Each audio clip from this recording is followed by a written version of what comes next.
तर मंडळी रामराम सर्वांचं स्वागत आपल्या बेदळ कट्ट्यामध्ये. मी तुमचा रतन महाराज.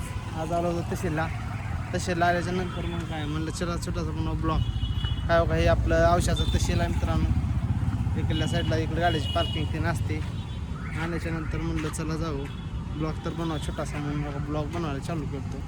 तेवढ्यात लोक आयफोन बघून इकडे तिकडे बघल्यात म्हणत असतात का करायला व्हिडिओ काय नाही त्यांना कुठं माहीत आहे आपण भविष्यातले मोठे ब्लॉगर आहोत. अशा पद्धतीने मित्रांनो पाहू शकता की आपल्या तसेच्या 2 मोठ्या बिल्डिंग असणार आहेत.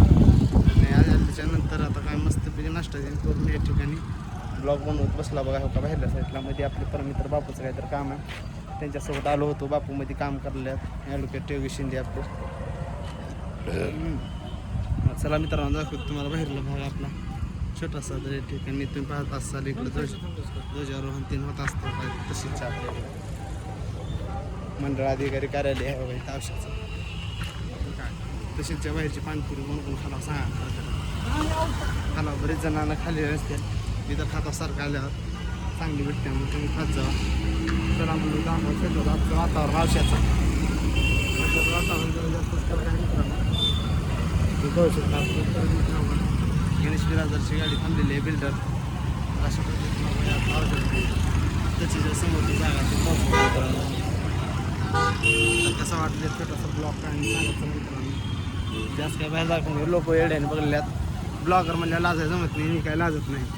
आपलं कामच आहे ब्लॉग करणं लोकांपर्यंत आपले अपडेट देत राहणं.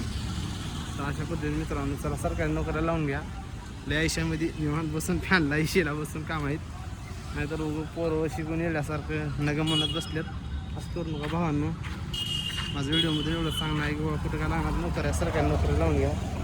सरकारी नोकरी भलेही तुम्हाला मोठं करोडपती नाही बनविले तरी छोटं मोठं का होणार जीवन जगायला चांगलं इमानदारीनं आणि वजनात अतिशय इज्जतीमध्ये तुम्हाला नोकरी या ठिकाणी म्हणजे जगायला शिकवते. अशा पद्धतीचा आपलं छोटासा ब्लॉग आहे.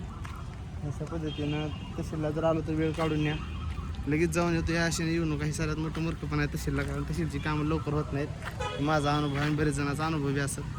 गुंडी तुटल्या त्याच्यामुळे गुंडी लावा. आणि चला मित्रांनो कसा वाटला छोटासा ब्लॉग आपला अशाचा नक्की सांगत चला. राम राम.